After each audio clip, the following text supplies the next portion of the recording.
কল্পনা করুন যে আমরা একটা প্রতিযোগিতায় অংশগ্রহণ করে এই পুরস্কারটি লাভ করেছি।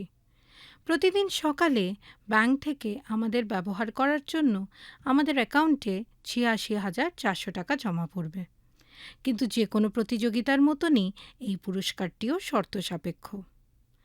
আর সেই শর্তগুলি হলো, আমাদের প্রতিদিন সেই পরিমাণ টাকা ব্যয় করতে হবে, আর সারা দিনে আমরা যে পরিমাণ টাকা ব্যয় করতে পারবো না সেটা কিন্তু আমাদের কাছ থেকে ফিরিয়ে নেওয়া হবে। টাকাটা সম্পূর্ণভাবে বা আংশিকভাবে অন্য অ্যাকাউন্টে স্থানান্তর করা যাবে না। সেটা কেবলমাত্র জমা পড়ার দিনই খরচ করতে হবে, অন্য দিনের জন্য বাঁচিয়ে রাখা যাবে না।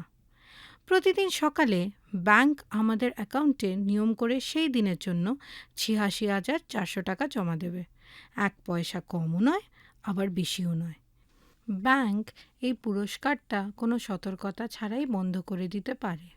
যে কোনো সময় বলে দিতে পারে, এই খেলা শেষ, তোমার অ্যাকাউন্ট বন্ধ করে দেওয়া হলো, আর তখন থেকে আর কোনো টাকা আমাদের অ্যাকাউন্টে জমা পড়বে না।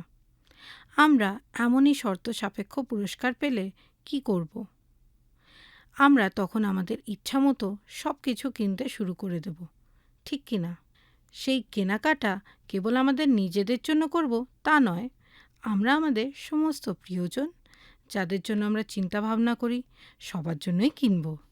হয়তো আমরা যাদের চিনি না, জানি না, তাদের জন্যও খরচ করব, কারণ সমস্ত টাকাটা আমাদের নিজেদের জন্য খরচ করা সম্ভব হবে না। আমরা কি চাইব না যে প্রতিদিন আমরা সম্পূর্ণ টাকাটাই খরচ করে ফেলি? কারণ আমরা যে পরিমাণ টাকা খরচ করতে পারবো না সেটা আমাদের অ্যাকাউন্ট থেকে ফেরত চলে যাবে। এই খেলাটা কিন্তু কাল্পনিক নয়, এটা বাস্তব। আমাদের প্রত্যেকজন ইতিমধ্যেই এই পুরস্কারটা জিতে নিয়েছি, কিন্তু আমরা সেটা ঠিক মতো দেখতে পাই না। এই পুরস্কারটা হলো সময়। প্রতিদিন সকালে আমাদের ঘুম ভাঙে জীবনের পুরস্কার হিসাবে ৮৬,৪০০ সেকেন্ড লাভ করে। আর রাতের বেলায় আমরা যখন ঘুমাতে যাই, সেই সময় যতটুকু বাকি থাকে সব চলে যায়, ভ্যানিশ। পরের দিনের জন্য ১ সেকেন্ডও পড়ে থাকে না। প্রত্যেক সকালে আমাদের অ্যাকাউন্টকে নতুন করে ঠিক এই পরিমাণ সময় ভরে দেওয়া হয়, কিন্তু আমাদের যখন সময় হয়ে যায় আমাদের অ্যাকাউন্ট বন্ধ করে দেওয়া হয়, কোনো সতর্কতা ছাড়াই। সুতরাং আমাদের এই অমূল্য ৮৬,৪০০ সেকেন্ড নিয়ে আমরা কি করতে পারি? হয়তো এখন থেকে আমরা মনে রাখব আমাদের জীবনের প্রতিটি সেকেন্ডের মূল্য দিতে এবং উপভোগ করতে হবে, কারণ সময় আমাদের চিন্তার থেকে অনেক দ্রুত গতিতে ছুটে চলে যায়। এটা সত্যি খুব সুন্দর বিষয় ইন্দ্রাণীদি। এটা সত্যি করে চিন্তা করার মতন বিষয়। প্রতিদিন আমরা মাত্র ৮৬,৪০০ মূল্যবান সেকেন্ড পেয়ে থাকি। তার মধ্যে কতটা আমরা অপ্রয়োজনীয় দুশ্চিন্তা আর উদ্বেগে নষ্ট করে ফেলি। এটা একদম ঠিক রুমা। আমরা হয় আমাদের জীবনের কোনো বহুমূল্য সময়ের দিকে ফিরে দেখি, অথবা কিংবা সরলভাবে আমাদের বিগত বছরের দিকে তাকাই। আমাদের মধ্যে কতজন আমাদের অতীতকে ধরে রেখে দিই, কিন্তু সেটাও ছাড়তে পারি না, তার থেকে শিক্ষা গ্রহণ করতেও পারি না, বা আরোগ্যতা লাভও করতে পারি না আমরা। আশাময়ী নারীর আরেকটি পর্বে আপনাদের সবাইকে স্বাগত। আর আজ আমরা এখন বা বর্তমানের ওপরে আমাদের লক্ষ্য স্থির করব। আমাদের মধ্যে অনেকেই তাদের অতীতের মধ্যে আটকে থাকেন। আমরা সব সময় পেছনে ফিরে তাকাই। আমাদের স্মৃতি হয়তো অতীতের কোনো মন্দ সিদ্ধান্তের বিষয়ে অনুশোচনায় পূর্ণ হয়ে থাকে। বিগত বছরগুলিতে আমরা কি ভুল করেছি বা ঠিকমতো করতে পারিনি, সেটাই আমাদেরকে কিন্তু কষ্টের মধ্যে রেখে দেয়। আবার আমাদের মধ্যে কয়েকজন আমাদের অতীতের তথাকথিত গৌরবের মধ্যে কেন্দ্রীভূত হয়ে থাকি। আমরা কত মহান ব্যক্তি ছিলাম, বা আমরা কত বিস্ময়কর কাজ একসময় করেছি সেই বিষয়ে কথা বলি, কিংবা বলি পুরনো সেই দিনগুলো কত সুন্দর ছিল। আমাদের ভুলগুলো চিহ্নিত করে সেগুলির সঙ্গে শান্তি স্থাপন করে নেওয়া, আমাদের সফলতাগুলির তারিফ করা এবং অতীতের থেকে শিক্ষা গ্রহণ করা, সবই যদিও গুরুত্বপূর্ণ এবং মূল্যবান বিষয়, কিন্তু সেখানেই আমাদের পিছনের দিকে তাকিয়ে জীবনযাপন করা শেষ হওয়া উচিত। পিছনের দিকে তাকিয়ে জীবনযাপন, এই বিষয়টা কি তুমি আমাদের দর্শক বন্ধুদের একটু ব্যাখ্যা করে বলবে? নিশ্চয়ই। গাড়ির সামনের কাঁচের ঠিক পিছনে উপর দিকে এবং মাঝ বরাবর একটা ছোট্ট আয়না থাকে। এই আয়নার সাহায্যে গাড়ি চালকরা গাড়ির পিছনে কি আছে সেটা সঠিকভাবে দেখতে পান। আমাদের মধ্যে যারা গাড়ি চালান তারা জানেন যে এই আয়নাটা কত গুরুত্বপূর্ণ, যার সাহায্যে সর্বক্ষণ গাড়িটি পেছনে অন্যান্য গাড়ির গতিবিধি স্পষ্টভাবে লক্ষ্য করতে পারেন। তাহলে এই ছোট্ট আয়নাটা অনেক বড় পার্থক্য সৃষ্টি করতে পারে কি? হ্যাঁ, আমাদের মধ্যে কতজন আছেন যারা এমন পেছনে দেখার আয়নার দিকে তাকিয়েই জীবন নির্বাহ করেন? আমরা যখন সারাক্ষণ পেছনের দিকে দেখি, আমরা তখন কেবল আমাদের জীবনে যা সঠিকভাবে কাজ করেনি বা কে আমাকে কষ্ট দিয়েছে আর আমাদের ভুলভ্রান্তির দিকে তখন আমরা মনোনিবেশ করে থাকি। তাই আমরা আফসোস সহকারে আমাদের দিনগুলো কাটাই। আর এই ধরনের কথা বলি, আমি যদি কেবল কলেজে পড়াটুকু শেষ করতে পারতাম, আমি যদি আমার সন্তানদের আর একটু সময় দিতাম, আমি যদি আরও একটু ভালো পরিবেশে বড় হতাম। কথাগুলো কেমন যেন শোনা শোনা লাগছে না? 100%। কিন্তু আমরা যতদিন অনুশোচনা নিয়ে জীবনযাপন করব, অতীতের নেতিবাচক বিষয়গুলিতে মনোনিবেশ করব, ঈশ্বর আমাদের জন্য যে উজ্জ্বল ভবিষ্যৎ মজুত করে রেখেছেন তার দিকে আমরা এগোতে পারব না। দেখুন বন্ধু, যে কাজটা করা হয়নি সেটাকে মন থেকে ঝেড়ে ফেলে দিতে হবে। আমাদের ব্যথা বেদনা থেকে বেরিয়ে আসতে হবে। আমাদের ভুল এবং ব্যর্থতা থেকেও নিজেদের মুক্ত করে নিতে হবে। গাড়ির পেছন দিক দেখার আয়নাটা ছোট হয়, আমাদের মনে করিয়ে দেয় যে আমাদের অতীতে ঘটে যাওয়া বিষয়গুলি বর্তমানে ঘটা বিষয়গুলির মতো এতটা গুরুত্বপূর্ণ নয়। পেছন ফিরে তাকানো আমাদের বর্তমান জীবনের উপরে প্রভাব ফেলে। আর এই বিষয়ে লোটের স্ত্রীর কাহিনীর চেয়ে ভালো উদাহরণ আর হয় না। এটা বাইবেলের একটা গুরুত্বপূর্ণ বিষয়। লোটের স্ত্রীর বিষয় আমরা আদি পুস্তক 19 অধ্যায়ে পেয়ে থাকি। যখন লোট তার স্ত্রী সদম ও গমোরা ছেড়ে পালিয়ে যাচ্ছিলেন, ঈশ্বর এই দুই নগরকে ধ্বংস করতে উদ্যত হয়েছিলেন, কিন্তু তার অনুগ্রহে তিনি একটি নির্দিষ্ট আজ্ঞা দিয়ে তাদের সেখান থেকে পালিয়ে যেতে দিয়েছিলেন। তিনি বলেছিলেন, প্রাণ রক্ষার্থে পলায়ন করো, পশ্চাৎ দিকে দৃষ্টি করিও না, এই সমস্ত অঞ্চলের মধ্যেও দাঁড়াইয়া থাকিও না, যেটা আমরা পাই 17 পদে। আর বাইবেলের এই অংশটি পাঠ করার আগে সমস্ত দর্শক বন্ধুদের স্মরণ করিয়ে দিতে চায় যে লোট হচ্ছেন অব্রাহামের ভ্রাতুষ্পুত্র। এবারে আমরা দেখি আদি পুস্তক 19 অধ্যায় 12 থেকে 26 পদ কি বলে। পরে সেই ব্যক্তিরা লোটকে কহিলেন, এই স্থানে তোমার আর কে কে আছে? তোমার জামাতা ও পুত্রকন্যা যতজন এই নগরে আছে, সে সকলকে এই স্থান হইতে লইয়া যাও। কেননা আমরা এই স্থান উচ্ছিন্ন করিব, কারণ সদাপ্রভুর সাক্ষাতে এই লোকদের বিপরীতে মহাক্রন্দন উঠিয়াছে। তাই সদাপ্রভু ইহা উচ্ছিন্ন করিতে আমাদিগকে পাঠাইয়াছেন। তখন লোট বাহিরে গিয়া যাহারা তাহার কন্যাদিগকে বিবাহ করিয়াছিল, আপনার সেই জামাতাদিগকে কহিলেন, উঠো, এই স্থান হইতে বাহির হও, কেননা সদাপ্রভু এই নগর উচ্ছিন্ন করিবেন। কিন্তু তাহার জামাতারা তাহাকে উপহাসকারী বলিয়া জ্ঞান করিল। পরে প্রভাত হইলে সেই দূতেরা লোটকে সতর্ক করিলেন, কহিলেন, উঠো, তোমার স্ত্রীকে ও এই যে কন্যা দুইটি এখানে আছে, ইহাদিগকে লইয়া যাও, পাছে তোমরা নগরের অপরাধে বিনষ্ট হও। কিন্তু তিনি ইতস্তত করিতে লাগিলেন। তাহাতে তাহার প্রতি সদাপ্রভু স্নেহ প্রযুক্ত সেই ব্যক্তিরা তাহার ও তাহার স্ত্রীর ও কন্যা দুইটির হস্ত ধরিয়া নগরের বাহিরে লইয়া রাখিলেন। এইরূপে তাহাদিগকে বাহির করিয়া তিনি লোটকে কহিলেন, প্রাণ রক্ষার্থে পলায়ন করো, পশ্চাৎ দিকে দৃষ্টি করিও না, এই সমস্ত অঞ্চলের মধ্যেও দাঁড়াইয়া থাকিও না, পর্বতে পলায়ন করো, পাছে বিনষ্ট হও। তাহাতে লোট তাহাদিগকে কহিলেন, হে আমার প্রভু, এমন না হোক। দেখুন, আপনার দাস আপনার কাছে অনুগ্রহ প্রাপ্ত হইয়াছে। আমার প্রাণ রক্ষা করাতে আপনি আমার প্রতি আপনার মহাদয়া প্রকাশ করিয়াছেন, কিন্তু আমি পর্বতে পলায়ন করিতে পারি না। কি জানি, সেই বিপদ আসিয়া পড়িলে আমি মরিব। দেখুন, পলায়নের জন্য ওই নগর নিকটবর্তী, উহা ক্ষুদ্র, ওখানে পালাইবার অনুমতি দিন, তাহা হইলে আমার প্রাণ বাঁচিবে। উহা কি ক্ষুদ্র নয়? তিনি কহিলেন, ভালো, আমি এ বিষয়েও তোমার প্রতি অনুগ্রহ করিয়া ওই যে নগরের কথা কহিলে উহা উৎপাটন করিব না। শীঘ্রই ওই স্থানে পলায়ন করো, কেননা তুমি ওই স্থানে না পৌঁছিলে আমি কিছু করিতে পারি না। এই হেতু সেই স্থানের নাম সোয়র, ক্ষুদ্র হইল। দেশের উপরে সূর্য উদিত হইলে লোট সোয়রে প্রবেশ করিলেন। এমন সময় সদাপ্রভু আপনার নিকট হইতে গগন হইতে সদমের ও ঘুমরার ওপরে গন্ধক ও অগ্নি বর্ষাইয়া সেই সমুদয় নগর, সমস্ত অঞ্চল, নগর নিবাসী সকল লোক ও সেই ভূমিতে জাত সমস্ত বস্তু উৎপাটন করিলেন।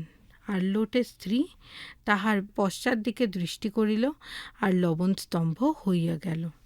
প্রিয় বন্ধু, আমরা এখানে দেখলাম লোট এবং তার পরিবার পরামর্শ অনুযায়ী নগর পরিত্যাগ করলেন। এখানে এই বিষয়টি শেষ হয়ে যেতে পারত, কিন্তু দুর্ভাগ্যবশত লোটের স্ত্রী পিছনে ফিরে একবার দেখবার চেষ্টা করলেন, আর একটি লবণস্তম্ভ তিনি হয়ে গেলেন। আমি সারা জীবনে যতবার এই কাহিনীটি পাঠ করেছি, আমার মনে হয়েছে তার এই শাস্তিটা খুবই কঠোর হয়েছিল। যতই হোক, ঈশ্বর যদি সমগ্র নগরটিকে ধ্বংস করতে উদ্যত হন, তাহলে আমারও হয়তো ইচ্ছা হতো একবার পেছন ফিরে দেখার। কিন্তু ঈশ্বর তার এই কাজকে এত গুরুত্ব সহকারে নিলেন যে সে লবণস্তম্ভে পরিণত হলো। কিন্তু তা কেন হলো? আসলে লোটের স্ত্রীর পাপ তার কাজের জন্য হয়নি, কিন্তু পাপ তার হৃদয়ে ছিল। যদিও সে সত্যিই ঈশ্বরকে অমান্য করেছিল, তবু আসল সমস্যা কিন্তু তার অন্তরে ছিল।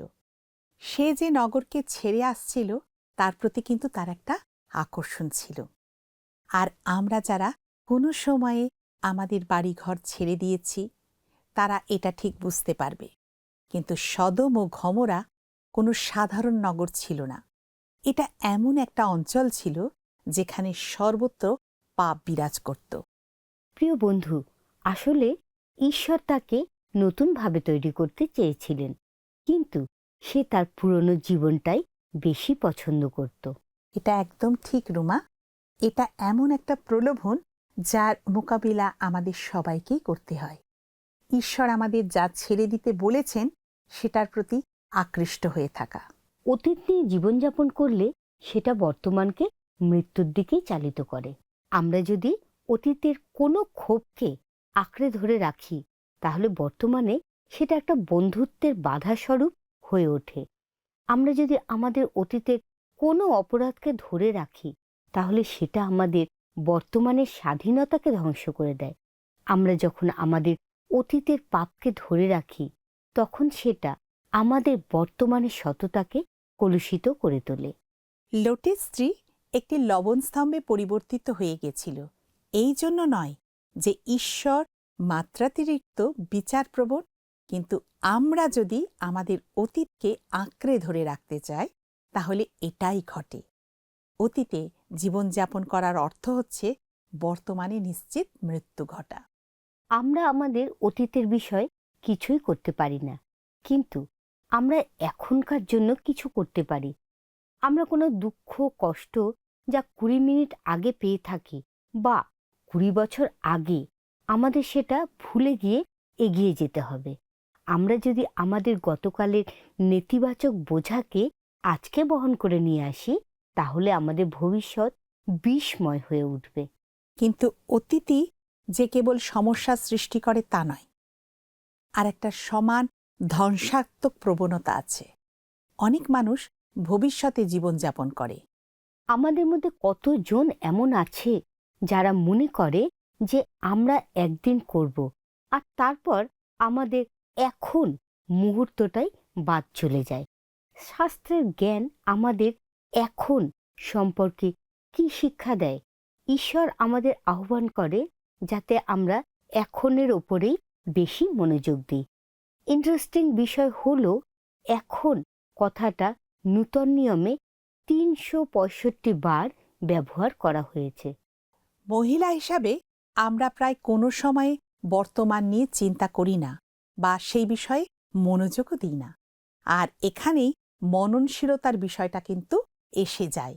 আমাদের অর্থাৎ খ্রিস্ট বিশ্বাসীদের জন্য মননশীলতার অর্থ হল সহজেই বর্তমানের প্রশংসা করা এবং বর্তমানকালে ঈশ্বরের উপস্থিতি অনুভব করা। আমাদের উপভোক্তা সমাজ চায় আমরা যেন বর্তমানের বিষয় একদম মনোনিবেশ না করি, কারণ তাহলে আমরা যা ক্রয় করেছি তার দিকে না তাকিয়ে কেবল যা ক্রয় করব সেটার দিকেই আমরা তাকাই।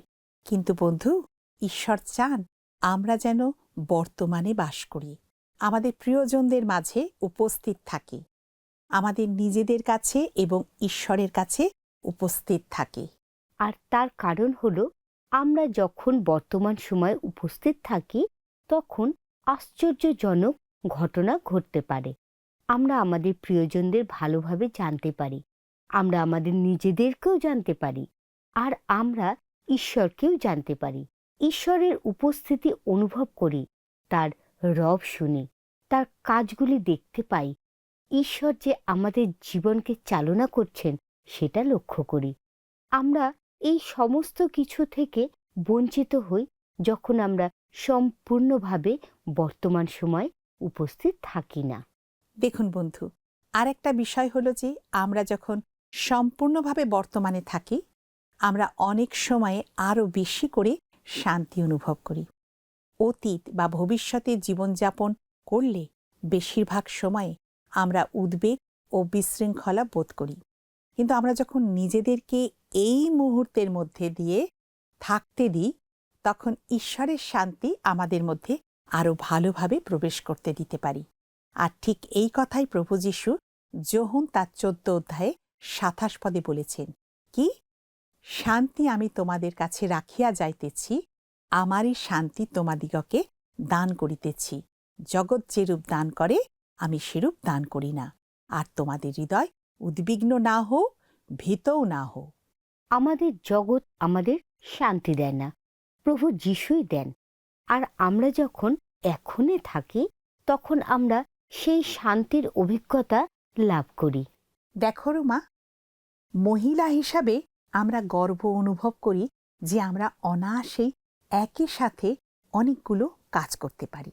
দীর্ঘ সময়ে আমি ভাবতাম যে আমি একই সঙ্গে একই সময়ে একাধিক কাজ করে আমি আমার সময়কে বেশ ভালোভাবেই ব্যবহার করছিলাম। কিন্তু একদিন আমি উপলব্ধি করেছিলাম যে আমি প্রতিটি মুহূর্তে পুরোপুরি উপস্থিত না হয়ে কি ভুল করেছিলাম। সেই অভিজ্ঞতার পরে আমি একসঙ্গে একাধিক কাজ করার বিষয়ে গবেষণা করে জানতে পারলাম যে সেটা মানুষকে অনেক কম উৎপাদনশীল করে দেয়। দিদি, তুমি একদম ঠিক কথা বলেছ। একই সময়ে একাধিক কাজ করলে আমাদের মনোযোগ বিভক্ত হয়ে পড়ে, যার জন্য আমাদের মনোসংযোগ করা খুব কঠিন হয়ে যায়। এর ফলাফল হয় যে ঈশ্বর প্রতি মুহূর্তে আমাদের যা অনুভব করতে, শিখতে এবং সম্পন্ন করতে দিয়েছেন সেটা সম্পূর্ণভাবে আমরা লাভ করতে পারি না। উপস্থিত থাকা একই সঙ্গে সবচেয়ে সহজ এবং সবচেয়ে কঠিন উপহার যা আমরা দিতে পারি।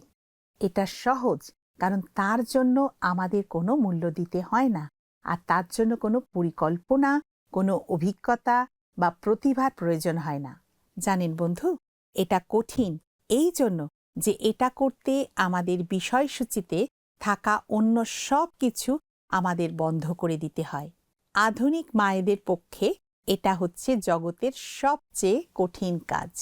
যদি আমরা আমাদের সময়সূচিতে কিছু না রাখার ব্যবস্থা করি, আমাদের ফোন সরিয়ে রাখি, জামাকাপড় কাচা পরে করার জন্য তুলে রাখি, আমাদের মধ্যে বেশিরভাগ জনই আমাদের মন যেন অন্যমনস্ক না হয়ে পড়ে তার জন্য সংগ্রাম করি। আমরা হয়তো শারীরিকভাবে উপস্থিত থাকতে সক্ষম হই, কিন্তু সেটা খুবই ক্ষুদ্র বিষয়, কারণ আমাদের মন অন্য কোথাও পড়ে থাকে। কত সময়ে আমরা হয়তো আমাদের ছেলে মেয়েদের সাথে শারীরিকভাবে উপস্থিত থাকি, কিন্তু আমরা চিন্তা করতে থাকি তারা ঘুমিয়ে পড়লেই আমাদের কি করতে হবে, অথবা আমরা ভাবতে থাকি তারা যদি নিজেদের মধ্যে খেলা করে তাহলে আমরা রান্নাঘরের কিছু কাজ সেরে নিতে পারব। কিংবা আরও খারাপ হলো, তাদের সঙ্গে সময় কাটাতে গিয়ে আমরা আমাদের ফোনে বা হোয়াটসঅ্যাপে অন্য সামাজিক মাধ্যম দেখতে থাকি। সেই সময়গুলিতে আমরা আবেগগতভাবে বা মানসিকভাবে উপস্থিত থাকতে পারি না, আর আমাদের সবার জন্যই এটা অনেক বড় ক্ষতি হয়ে দাঁড়ায়। আমাদের জীবন অনেক সময় ব্যস্ত আর চাপযুক্ত হয়ে ওঠে। আমরা একটা গোলযোগপূর্ণ জগতে জীবনযাপন করি, আর অনেক সময় আমাদের মনকে বিভিন্ন দিকে আকৃষ্ট করা হয়। আমাদের মনোযোগ হারিয়ে ফেলা সহজ হয়ে যায়, আর ঈশ্বর আমাদের যে বিষয় সম্পূর্ণ অভিজ্ঞতা পেতে দিতে চান সেই মুহূর্তগুলো আমরা তখন হারিয়ে ফেলি। সুতরাং যখনই সম্ভব হয় ইচ্ছাকৃতভাবে এখনই এখানে উপস্থিত থাকা আমাদের জীবনের গুরুত্বপূর্ণ বিষয় হয়ে দাঁড়ায়। ইফিসীয় তার 5:16 আমাদের তাগিদ দেয় যাতে ঈশ্বর আমাদের যে সুযোগ দেন তার যতটা সম্ভব সদ্ব্যবহার আমরা করি। আমাদের নিজেদের ইচ্ছানুসারে আমাদের সিদ্ধান্ত নিতে হবে। বর্তমান মুহূর্তকে মেনে না নিয়ে আমরা আমাদের অভিপ্রায় অনুসরণ করার জন্য এটিতে ঈশ্বরের উপস্থিতির সাথে সংযোগ স্থাপনের উপরে মনোযোগ দিতে পারি। আর গীতসংগীতা 46:10 ঈশ্বর বলেছেন, তোমরা ক্ষান্ত হও, জানিও আমি ঈশ্বর। সুতরাং প্রথমে আমাদের ক্ষান্ত বা স্থির হতে হবে, তাড়াহুড়ো করা বন্ধ করতে হবে, আর মনোনিবেশ করতে হবে। আর তখনই আমরা ঈশ্বরকে আরও ভালোভাবে জানতে পারব। ঈশ্বর আমাদের সুযোগ দেন যেন আমরা তাকে জানতে পারি। প্রতিটি মুহূর্ত যা ঈশ্বর আমাদের দেন তার প্রতি আমাদের মনোযোগ দেওয়া প্রয়োজন, কারণ সেটা আমাদের এমন কিছু শিক্ষা দেয় যা আমাদেরকে ঈশ্বরে আরও ঘনিষ্ঠ করে তোলে। হান্স ক্রিশ্চিয়ান অ্যান্ডারসনের কাহিনী প্রাচীন ওক বৃক্ষের শেষ স্বপ্ন। এই কাহিনীটি হচ্ছে বাচ্চাদের জন্য এমন একটি গল্প যা আনুমানিক 1858 সাল থেকে আমরা পেয়ে থাকি। এটা একটা জীবনচক্রের এবং জীবনের ঝড় জলের পর যে শান্তি আসে তারই গল্প। গল্পের শুরুতে একটি 365 বছর বয়স্ক ওক বৃক্ষ, একটি মাছি যার আয়ু কেবলমাত্র 1 দিন, তাকে বলে, বেচারা ছোট প্রাণী, তোমার সারা জীবন কেবল একটি দিনের মধ্যেই সম্পূর্ণ হয়ে যায়। কতই না ক্ষুদ্র সেটা। সেটা নিশ্চয়ই খুবই হতাশাজনক। একদিন আয়ুওয়ালা মাছি উত্তরে বলে, হতাশা? কি বলতে চাইছো তুমি বলো তো? আর কেনই বা বলছো তুমি? আমার চারিদিকের সব কিছু এত অপূর্বভাবে উজ্জ্বল ও উষ্ণতা এবং সৌন্দর্যে ভরা যে সেটা আমাকে আনন্দিত করে তোলে। একদিনের মাছিটি তার দিনকে এত উপভোগ করছিল যে গাছটির উদ্বেগ তাকে হতবুদ্ধি করে দিচ্ছিল। মাছিটি ওক গাছকে বলল, তোমার কাছে হাজার হাজার দিন থাকতে পারে, কিন্তু আমার কাছে হাজার হাজার এমন মুহূর্ত আছে যাতে আমি আনন্দিত ও সুখী হতে পারি। আর ছোট্ট প্রাণীটি খুশিতে তার মখমলের মতন সূক্ষ্ম ডানাগুলো দিয়ে হাওয়ায় নাচতে আর ভাসতে লাগলো, এবং বুনো গোলাপ আর সুগন্ধি গুল্মের মৃদুমন্দ বাতাসে সে আনন্দে ভরে উঠল। সেই দীর্ঘ সুন্দর দিনটি এত আনন্দ আর মিষ্টি আহ্লাদে পরিপূর্ণ হয়েছিল যে সূর্য অস্ত যাওয়ার পর মাছিটা তার সব আনন্দ আর উৎসাহের জন্য খুব ক্লান্ত বোধ করতে লাগল। তার ডানাগুলো আর ক্লান্তি সহ্য করতে পারল না। আর ধীরে ধীরে নরম হাওয়ায় নড়তে থাকা ঘাসের আগাগুলির উপরে ভাসতে ভাসতে নেমে এলো। আর ছোট্ট মাথাটা যতটা সম্ভব অল্প নাড়তে নাড়তে মিষ্টি করে শান্তিতে ঘুমিয়ে পড়ল। একদিন মাছিটি তার কাছে থাকা একটি দিনকে যতটা পারল আলিঙ্গন করল, আর সেই একটি দিনের প্রতিটি মুহূর্ত যতটা সম্ভব উপভোগ করল। সে জানত যে জীবন বর্তমান সময় উন্মোচিত হয়, আর সে তার সমস্ত সময় আর শক্তি বর্তমানের উপরেই মনোনিবেশ করল। একদিন আয়ুওয়ালা মাছিটি যে পদ্ধতিতে একটি দিন কাটালো সেই বিষয় আমাদের জন্য একটা শিক্ষা ছিল। আমরা যখন বর্তমান সময়ে জীবনযাপন করি, আমরা মাছিটার মতন এখন কি হচ্ছে সেই বিষয় মননশীল হই। আমরা না অতীতের বিষয়ে বিহ্বল হই, না ভবিষ্যতের বিষয়ে আচ্ছন্ন হয়ে পড়ি। বর্তমান বিষয়ে মনোনিবেশ আমাদেরকে নিজেদেরকে নিয়ন্ত্রিত, সংযুক্ত ও আনন্দিত করে রাখে। বর্তমানকালে আমরা নানা কাজ করি, আমরা সক্রিয় থাকি, আমাদের একটা উদ্দেশ্য থাকে আর আমরা সেটার অনুধাবন করি। আমরা অনেক বেশি চাপমুক্ত আর আরাম বোধ করি, অনেক কম বিভ্রান্ত হই, বেশি মনোনিবেশ করি এবং মনোযোগও দিতে পারি। প্রিয় বন্ধু, আঙুলের মধ্যে দিয়ে জলের মতো আমাদের বর্তমানকাল আমাদের হাত থেকে বেরিয়ে যায়, আর অনেক সময়ই ঈশ্বরকে দূরবর্তী বলে মনে হয়।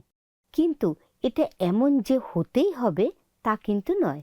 হয়তো এটার জন্য কিছুটা অভ্যাসের প্রয়োজন হয়, কিন্তু আমরা সবাই আরও বেশি বর্তমানে থাকা শিক্ষা করতে, আমাদের মনকে সুস্থির করা শিখতে, চূড়ান্তভাবে আমাদের মনোযোগকে, যা খুব সহজেই নষ্ট করা যায়, নিয়ন্ত্রণে আনতে সক্ষম হতে হবে। তাহলে বন্ধু আসুন আমরা প্রার্থনায় যাই, কারণ আমাদের মনোনিবেশ করা উচিত। প্রার্থনা করি। পরম করুণাময় পিতা, তোমায় ধন্যবাদ দিই যে তুমি সুন্দর বিষয় আজকে শেখালে। আমরা যেন তোমাতেই মনোনিবেশ করি। তুমি আমাদেরকে আশীর্বাদ করো, অনুগ্রহ করো, কারণ তোমাতে যখন আমরা মনোনিবেশ করি প্রভু, আর তোমার বাক্য আমাদের হৃদয়ে থাকে, আর সেই বাক্য আমাদের প্রত্যেকের জীবনে শান্তি দেয়। তুমি প্রত্যেক দর্শক বন্ধুকে আশীর্বাদ করো, অনুগ্রহ করো। তাদের যে সকল প্রার্থনা রয়েছে অন্তরের গভীরে, তুমি সেই প্রার্থনার উত্তর দাও এবং দিন প্রতিদিন তোমাতে বেড়ে উঠতে সাহায্য করো। সকল গৌরব তোমারই হোক, যিশুর নামে প্রার্থনা চাই, আমিন। বন্ধু, আমাদের অনুষ্ঠান আজকের মতন এখানেই শেষ। আগামী পর্বে আবার আপনাদের সঙ্গে সাক্ষাৎ হবে। ফোনে যোগাযোগ করতে এবং মিসড কল দিতে ভুলবেন না। আর বন্ধু, ইউটিউবেও আমাদের অনুষ্ঠান রইল, আপনারা দেখতে ভুলবেন না। আজ তাহলে এখানেই শেষ করছি। নমস্কার। এবার তাহলে প্রশ্ন উত্তরে আসা যাক। গত সপ্তাহের প্রশ্নের উত্তর অপশন সি, ভীরুতার। আজকের প্রশ্ন, এখন কথাটি নূতন নিয়মে কতবার ব্যবহার করা হয়েছে? অপশন এ 10 বার, বি 365 বার, সি 100 বার। এই প্রশ্নের উত্তর এ, বি, সি সহকারে আপনার নাম ও সম্পূর্ণ ঠিকানা সহ 9433497235 এই নম্বরে SMS বা হোয়াটসঅ্যাপে পাঠাবেন।